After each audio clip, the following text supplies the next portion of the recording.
एका देशमा एक बडा प्रतापी राजा थिए। उनका शिशिर अनि बसन्त नाम गरेका 2 राजकुमार थिए। रानी पनि परम सुन्दरी थिइन्। राजा र रानीको परस्परमा बडो प्रेम थियो। एक दिन राजा शिकार खेल्न भनेर गएका थिए। रानी झ्यालमा बसेर बत्ती काट्न लागेकी थिइन्। अकस्मात उनको नजर एउटा भँगेरोको गुडमा पर्यो। त्यो गुडमा रहेका बच्चाहरूलाई माउले आफ्नो चुच्चामा आरा ल्याएर बराबर खुवाइरहेको रानीलाई खुब रमाइलो लाग्यो। तर अफसोस, एक मुहूर्तमा भँगेरी आफ्ना बच्चाहरूलाई चारा खुवाएर कि बाहिर मात्र निस्केकी थिए, एउटा बाधाले प्याट्ट गुलीले हानेर उसलाई मारिदियो। यो सब देखेर रानीको मनमा बडो विषाद पर्यो। एक क्षणमा भँगेरा आहारा लिएर आयो।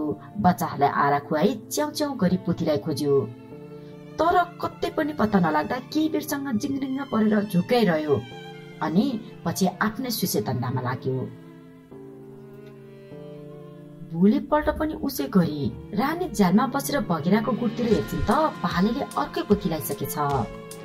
केही बेरसम्म त त्यो पोथीले सौताका छोराछोरीहरूलाई आरा ल्याउँदै खुवाउँदै गरी। अलि बेरपछि त उसलाई झर्को लागेर आयो।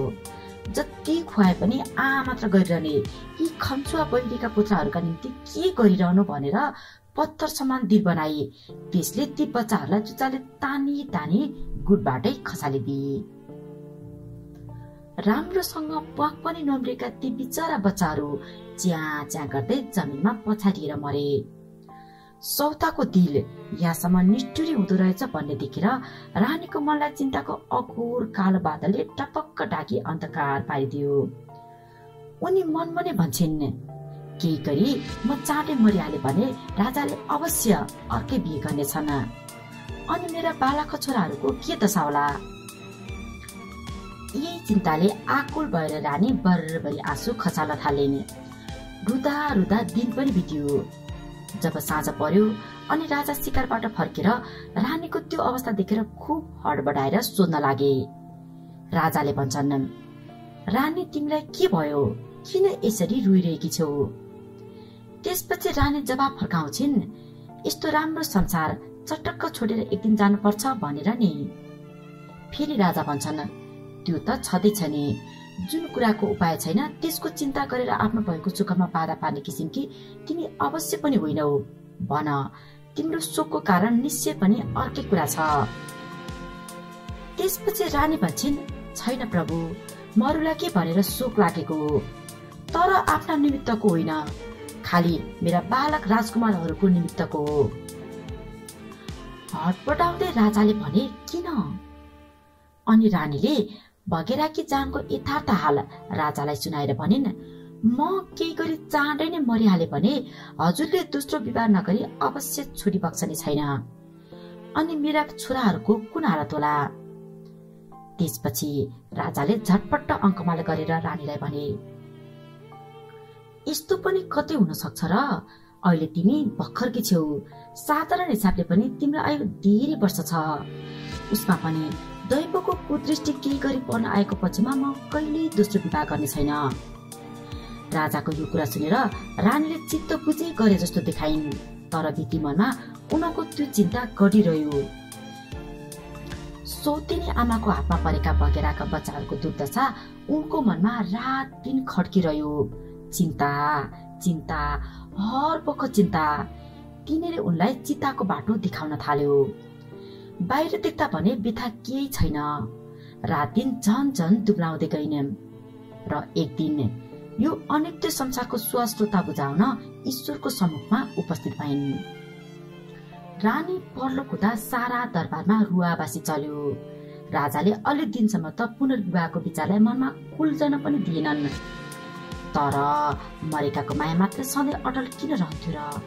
दिन प्रतिदिन घट्दै गयो र रानी बिनाको राजगद्दीको शोभा भएन भनेर मन्त्री वर्गले पनि कराउँदा राजाले अर्को विवाह गरे। केही काल त सुखैसँग बित्यो। राजाको मन राख्नका निमित्त कान्छी रानीले पनि बिचरा ती टुरा शिशिर बसन्तमाथि निकै माया देखाए जस्तो गरिन्, तर यथार्थमा उनलाई सौतेनी रोगले दबाउँदै आएको थियो। आपसमा देख्दा ती बच्चाहरूले कराएको आवाजले पनि उनलाई सुला दिन्थ्यो। एक दिन ती दाजुभाइ भकुण्डो खेल्न लागेका थिए। भकुण्डो अकस्मात उक्रेर आफ्नो सिंगार गर्न लागेको रानीको ऐनामा बच्न गयो। उनको लाली गाजर इत्यादि जथाभावी भयो। त्यो देख्दा रानीलाई साह्रै रिस उठ्यो। ती पाचीहरूलाई यो भकुण्डो दित्तै दिन्न भनेर काखमा च्यापिन्। केही बेरपछि हस्याङ फस्याङ गर्दै बसन्त रानीको खोपीमा आएर मुमा, संयोगले हाम्रो भकुण्डो हजुरको खोपीमा पर्न आयो। हामीले जानी जानी गरेका होइनौं। रिसानी माफ रहोस्, भकुण्डो फिर्ता पाऊ भनेर बिन्ती गरे। रिसले चुर भएर लाल लाल आँखा गरेर रानीले भनिन्, सौताका छोराहरू भए पनि आफ्नै समान मानेर कत्रो दयमाया गरेको त झन् मलाई शत्रुदेखि भकुण्डोले ताकेर हान्ने। म भकुण्डो फिर्ता दित्तै दिन्न। जा, जी गर्छस् गर। रानीले यसरी चपार्दा बिचारा बसन्त के भन्न सक्थे र?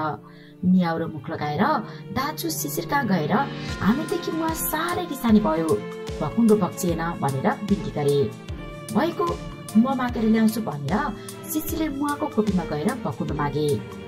रानीले अनेक तरहको गाली गरी भकुण्डो दित्तै दिन भने अड्डिलिन्। यो सब शिशिरलाई असह्य भयो।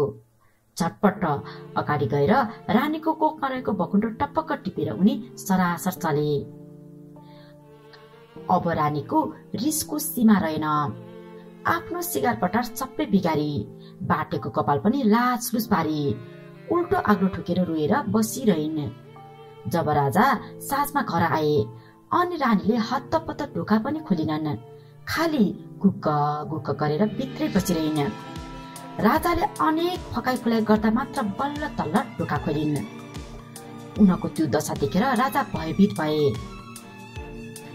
अनि राजाले सोधपुछ गर्दा रानीले आफूमाथि राजकुमारहरूले गरेको बनावटी अत्याचारको फुलजडी भनिन्। हजुरका छोराहरूले मलाई भकुण्डोले हाने, किन यसो गर्यो भन्दा त उल्टो मलाई ज्याङ्गल जुङ्गल पारी कपाल समेत लुचिदिए। यो अत्याचार मलाई असह्य भयो। रानीको यो कुरा सुनेर राजाले भने, रानी सन्ताप नगर, लौ भन ती पाजीहरूलाई म के सजाय दिउँ। अब रानीलाई ठुलो मौका पर्यो। राजालाई झटपट बाचा बधाई। उनले भनिन्, लौ त त्यसो हो भने यी दुई कुमारहरूलाई जंगलमा लगी काट्न लगाउनुहोस् अनि यिनीहरूको मुटु कलेजो ल्याउन लगाइ बक्सियोस्। अब राजालाई भारी फसाद पर्यो। रानीले भनेको मानु भने आफ्ना छोरा नबाच्ने भए, नमानु भने बाचाले हारिसके। आखिर केही सिप नलाग्दा राजाले भोलिपल्ट कर्मचारीहरूलाई बोलाई यी कुमारहरूलाई जंगलमा लगेर मारी यिनीहरूको मुटु कलेजो ल्याउनु भनेर हुकुम दिए। राजाको हुकुम त मन्त्रीहरूले मान्नै पर्ने हो। तर त्यस्ता कलिला सुकुमार बालकहरूलाई मार्न कसको पो दिल्ली मान्ला र? जे भए पनि ती कलिला बालकहरूलाई लिएर राज कर्मचारीहरू एउटा घोर जंगलमा गए र दुईवटा मृग मारी उनीहरूको मुटु कलेजो झिकी बालकहरूलाई त्यही छोडेर राजदरबार फर्किए।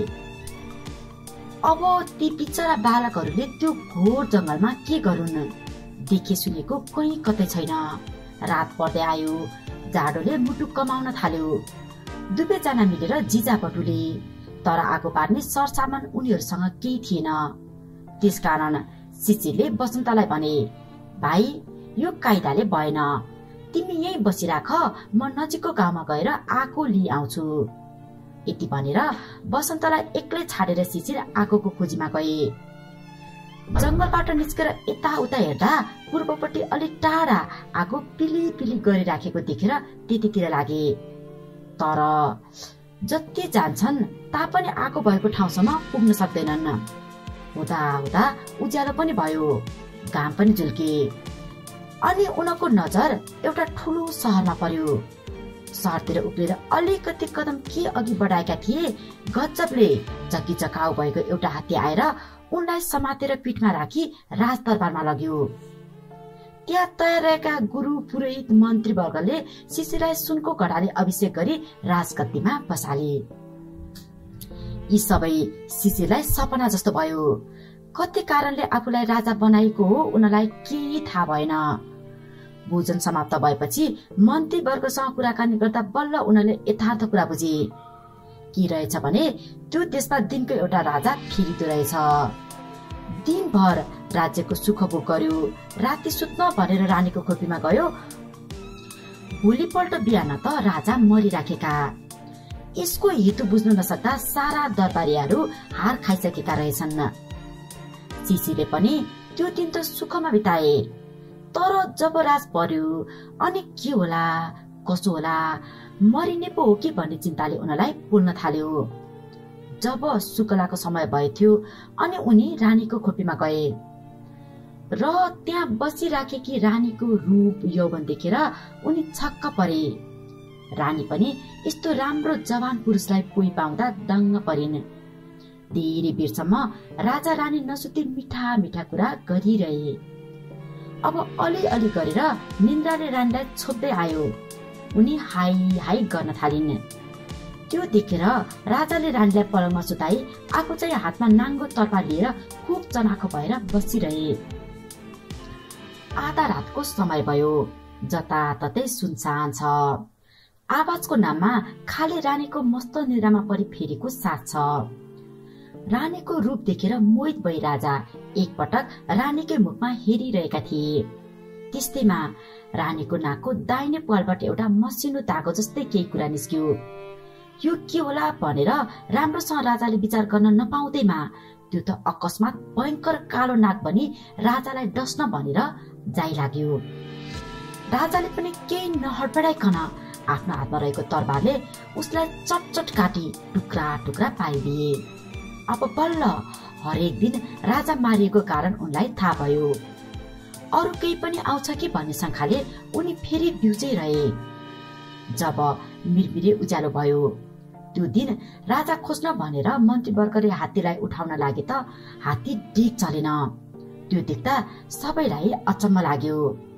उता राजाको लास लान भनेर नाङ्गै मुटुल्लै भएका मलामीहरू घारो लिएर खोपीको दरबारमा जान्छन् त गुनगुन गुनगुन गरेको शब्द भित्रपट्टिबाट आयो।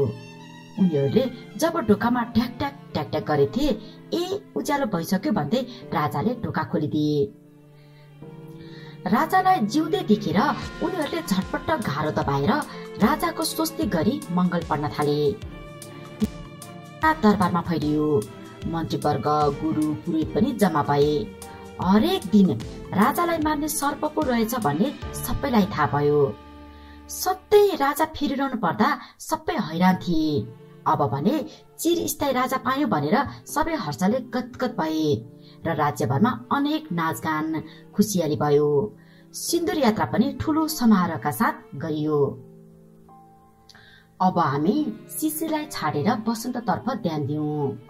दाजु आउलान् आगो ल्याउलान् भन्ने आशाले बिचरा बसन्त एक्लै जंगलमा जाडोले कापेर बसिराखेका थिए।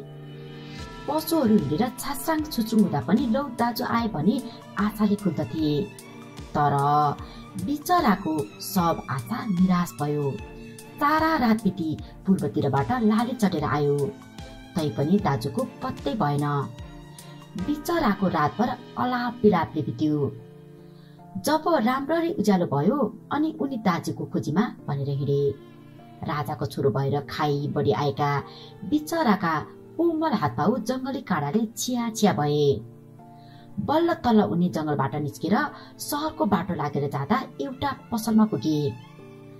आफ्ना मालताल बिक्री गर्न पसलेले यस्तो राम्रो बालकलाई देखेर भन्यो, नानी आऊ बस, मेरा छोरा छैनन्, म तिमीलाई धर्मपुत्र पाल्दछु। निराधार बालक हुनाले बसन्तले पनि पसलेले दिएको शरण ग्रहण गर्नै पर्यो। त्यही पछि पसलेको काम सघाई उनी आफ्नो दिन काट्न लागे। उनी पसलमा बस्दा सदाको भन्दा दोब्बर व्यापार हुन्थ्यो। यसै गरी प्रतिदिन उसको व्यापार बढ्दाखेरि ऊ असंख्य धनी भयो। उसका छोराछोरीहरू पनि भए। तर सो मूर्ख पसलेलाई मलाई धन जन सम्पत्ति भएको यसै ठिटाको लक्षणले हो भन्ने होस भएन। उल्टो त्यो उनीमाथि कुदृष्टि गर्न थाल्यो। मेरा सन्तान भइहाले, सित्तैमा यसलाई खुवाउने किन हो, यसलाई अलिअलि गरेर हटाऊ भन्ने कुविचारले त्यसले उनलाई अनेक गोजबेज गर्न थाल्यो। पसलेको टोकेसो बसन्तले सकेसम्म सहन्थे, केही जवाब दिँदैनथे। एक दिन साह्रै दिक्दार लाग्यो र मन ठण्डा होस् भन्नका लागि जंगलमा गएर शिशिर बसन्तको गीत गाउन थाले। उनको गीतले सारा जंगल नै घन्क्यो। गीत साह्रै राम्रो हुनाले पशुपन्छीहरू पनि मोहित भएर चुपचाप लागेर सुन्न थाले। त्यस जंगलमा अर्कै एक देशका राजा शिकार खेल्न भनेर आएका रहेछन्। बसन्तको गीत सुनेर यस्तो मिठो गीत गाउने को रहेछ भन्ने विचार गरेर उनी बसन्त भएको ठाउँमा आए। त्यस्तो राम्रो भर्खरको जवानलाई देखेर तिमी को हो भनेर सोद्धा म एक अदना दुखी हुँ भने बसन्तले जवाफ दिए। तर राजालाई पत्यार भएन। यो जवान कोही न कोही राजकुमार हो भन्ने मनमा निश्चय गरेर उनी बसन्तलाई लिएर आफ्नो देशतर्फ फर्के र दरबारमा पुगी उनलाई कदर साथ राखे। केही काल बितेपछि एक असल दिन ठहराएर उनले आफ्नै छोरीको बिहे बसन्तसँग गराइदिए। अलि दिन त सुखपूर्वक बित्यो, तर बसन्तलाई पसलेले के भन्यो होला भन्ने विचारले शान्ति दिएन। उसै कहाँ फर्कने विचार गरेर उनी राजासँग बिदाबादी भए। राजाले पनि अनेक लाभा लस्कर र दाइजो साथ लगाइदिए। आफ्नै दुलैलाई लिएर बसन्त पसलेको घरको बाटो लागे। केही बाटो काटिसकेपछि यो मालताल धन दौलत पसलेको घरमा अटाउँदैन भन्ने ठानेर जसले जे बोकेका छौ उसैलाई भयो भनेर बसन्तले सारा लाभा लस्करलाई फर्काइदिए। खाली मैयालाई मात्र लिएर उनी पसलेको घरमा गए। बसन्तलाई देखेर पसलेले यतिका दिनसम्म कहाँ गएको थिइस्, यो कसलाई ल्याइस् भनेर सोद्धा काम विशेषले अर्कै देश गएको थिए, यो तपाईकी सेठाइनलाई सुसारी ल्याइदिएको हुँ भनी बसन्तले भने। यस्ती परम सुन्दरी युवतीलाई देखेर पसलेको मनमा पाप उठ्यो। उसले 6 जना सार्कीहरू आफ्नो मातोमा लियो र एउटा बलियो छालाको दोक्रो सिलाउन लगाई। सार्कीहरूकै मद्दतले बसन्तलाई बल जफती समातेर दोक्रोमा हाली नदीमा बगाइदियो। बसन्तको प्रभावले यतिका धनी भएर पनि अझ धेरै पाउनका आशाले मैयालाई शिशिर राजा कहाँ लगी चढायो। यस्ती परम सुन्दरी युवतीलाई देखेर राजा खुब खुसी भए र त्यो पसललाई प्रशस्तै इनाम दिए। शिशिर राजा एक पत्नीव्रता थिए। उनले ती मैयालाई विवाह गर्ने विचार गरेनन्, बरु त्यस्तै राम्रैसँग भाइको विवाह गरिदिन पाए असल हुने थियो भन्ने विचार गरेर उनले भाइको पत्ता लगाउनका मतलबले शिशिर र बसन्तको कथा जसले भन्न सक्छ त्यो मानिसलाई खोजेर ल्याउनु भन्ने हुकुम दिए। उता छालाको थैलोमा कोचिएका बिचरा बसन्तलाई नदीको बेगले बगाउँदै एउटा घाटमा पुर्यायो। त्यहाँ मान्छेहरू जम्मा भएका थिए। सबैले त्यो बगेर आइरहेको थैलो देखे। यो थैलोमा के रहेछ हेर्नु पर्यो भनेर झटपट पानीमा हाम फालेर त्यो थैलो खोल्छन् त एउटा जवान राम्रो मानिसलाई देख्दा उनीहरूलाई अचम्म लाग्यो। अनि एउटा बुढो माझीले मेरा सन्तान छैनन्, म यिनलाई धर्मपुत्र पाल्छु भनेर बसन्तलाई आफ्नो घरमा लगेर राम्रा तरहले खाना लाउन दिइराख्यो। राजाले शिशिर र बसन्तको कथा भन्ने मान्छे खोजेका छन् भन्ने हल्ला जताततै फैलियो। बिस्तारै बिस्तारै बसन्तको कानमा पनि पर्यो। राजालाई शिशिर र बसन्तको कथामा किन यति धेरै चाख रहेछ भनेर बसन्तलाई अचम्म लाग्यो। यसको हेतु बुझ्नु पर्यो भनेर दरबारमा गई यो कथा थोर बहुत म जान्दछु भनेर राजाका हजुरमा खबर पठाए। राजाका हजुरमा हाजिर पुग्न साथ बसन्तलाई बुलाहट भयो। बसन्तले राजाको दर्शन गरे। शिशिर र बसन्तको कथामा राजाको चाख लाग्नुको कारण पनि बुझिहाले, तर उनले झटपट आफ्नो परिचय दिन ठिक ठानेनन्। आफू झुत्रे झाम्रे माझीको धर्मपुत्र बनेर बसेका हुनाले त्यत्रा राजासँग हजुरको भाइ बसन्त हुँ भनेर कसरी उनले भनुन्। शिशिरले भने बसन्तलाई चिनेनन्। भोक तिर्खा अनेक कष्ट खानु पर्दा बसन्त नचिनिने भएका थिए।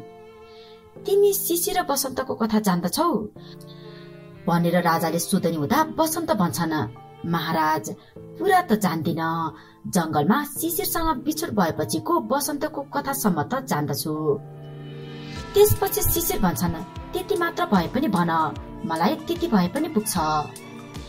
अनि बसन्त भन्छन्, जो हुकुम महाराज, तर सरकारबाट एउटा कबुल गरी बक्सनु पर्छ। मैले यो कथा भनेसम्म हजुर रोइ बक्सनु हुँदैन। त्यसपछि शिशिर भन्छन्, लौ कबुल भयो। त्यसपछि बसन्त कथा भन्न थाले। दुई भाइको उत्पत्ति बाल लीलादेखि सुरु गरी सानी आमाको पेशले घोर जंगलमा परि जाडोले सताउँदा दाजु शिशिर आगोको खोजीमा गई बेपत्ता भएको र भाइ एक्लै जंगलमा दाजु आउलान् भन्ने आशाले काप्दै बसिराखेको सम्म पुर्याउँदा शिशिरलाई असह्य भयो। उनले आँखाबाट बर्र आँसु खसाल्न थाले। अनि बसन्त भन्दछन्, महाराज कबुल नि। बसन्तको यो निवेदन सुनेर शिशिरले झटपट्ट आँसु पुछेर भने, म रोएको होइन, लौ फेरि भन। बसन्तले फेरि भन्न थाले। पसलेको टोकसोले असह्य भई बसन्त जंगलमा गएर शिशिर बसन्तको गीत गाउन लागेको कुरासम्म पुर्याउँदा राजाको फेरि गहभरि आँसु भयो। तब बसन्तले फेरि राजालाई आफ्नो कबुल सम्झाए। राजाले आफूलाई सम्हालेर बसन्तलाई कथा भन्दै जाऊ भनेर हुकुम गरे। अनि जब बसन्तले आफूले राजाकी छोरी विवाह गरेर पसलेका ल्याउँदा पसलेले धोका दिई 6 जना सार्कीको मद्दतले उनलाई छालाको धोक्रोमा हालेर नदीमा बगाइदिएको कुरासम्म पुर्याएथे। अनि शिशिरलाई असह्य भयो। भाइ बसन्त पसलेको धोकामा पर्दा उनको ज्यान समेत गुमेछ क्यारे भन्ने मनमा उठ्दा उनी डाको छोडेर रुन थाले। बसन्त भन्छन्, महाराज किन यस्तो असावधान होइबक्सेको, मरेका छैनन्, हडबडाइस बक्सनु पर्दैन। शिशिर उज्यालो मुख लगाएर, साँच्चै हो, त्यसो भए हामी दुईको भेट हुनेछ, लौ अरु भन। त्यसपछि बसन्त भन्छन्। अनि त बसन्त छालाको थैलोमा बग्दै बग्दै एउटा बन्दरगाहमा पुगेछन्। त्यहाँका माझीहरूले थैलाभित्र के रहेछ भनेर थैलालाई किनारमा ल्याएर खोल्दा त बसन्त पो निस्केछन्। अनि एउटा बुढो माझीले म धर्मपुत्र पाल्छु भनेर बसन्तलाई घरमा लगेछ। माझीको घरमा रहँदा बस्दा एक दिन बसन्तले फलाना देशका राजाले शिशिर बसन्तको कथा सुन्ने इच्छा गरेका छन् भन्ने खबर पाउँदा यथाशक्ति कथा सुनाऊ भनेर दरबारमा हाजिर भएछन्। राजाको सम्मुख पर्न साथ राजा त मेरो दाजु हुनुहुँदो रहेछ भनेर चिनिहालेछन्। बसन्तले यति के भने थिए, शिशिरले झटपट्ट सिंहासनबाट उर्लेर बसन्तलाई अङ्कमाल गरे। परस्परमा हर्षका आँसुहरू बहन थाले। शिशिर भन्छन्, भाइ तिम्रो दुलै पनि बेपत्ता भइन् भन्ने मलाई लाग्दैन। एउटी परम सुन्दरी युवती मका चढाउन भनेर एउटा पसलेले ल्याएको थियो। मेरो विवाह भइसक्यो भनेर यी कन्या मेरो भाइलाई लायकी छिन् भन्ने सोचेर मैले यिनलाई अन्तरपुरमा राखेको छु। ती कन्या तिम्रै दुलै हुनुपर्छ। यति भनेर ती कन्यालाई जिकाए। ती कन्या पनि राजाको बैठकमा आएर बसन्तलाई देखि मेरो स्वामी भनी बसन्तका पाउमा परिन्। अब शिशिर बसन्तको आनन्दको मात्रा पूरा गर्नलाई के बाँकी रहेन। उनीहरू आनन्दको साथ दरबारमा रहन थाले। सुन्नेलाई सुनको माला, भन्नेलाई फुलको माला, यो कथा सरासर वैकुण्ठ जाला भन्ने बेला खर्र आइजाला। शिशिर बसन्तको कथा बोध विक्रम अधिकारीद्वारा लिखित एकदमै प्रसिद्ध दन्त्य कथा हो। तपाईलाई यो कथा कस्तो लाग्यो? सायद धेरैले बच्चेदेखि सुन्दै आउनु भएको छ होला। कक्षा 9 को पाठ्य पुस्तकमा त मैले पढ्दा पनि यो कथा पढेको थिएँ। यो कथा पढेर धेरै रोएको थिएँ। अहिले फेरि यो कथा वाचन गर्दा मलाई कता कता भित्रबाट असह्य भएको महसुस भयो। तपाईलाई कस्तो लाग्यो प्रतिक्रिया दिन नबिर्सनु होला।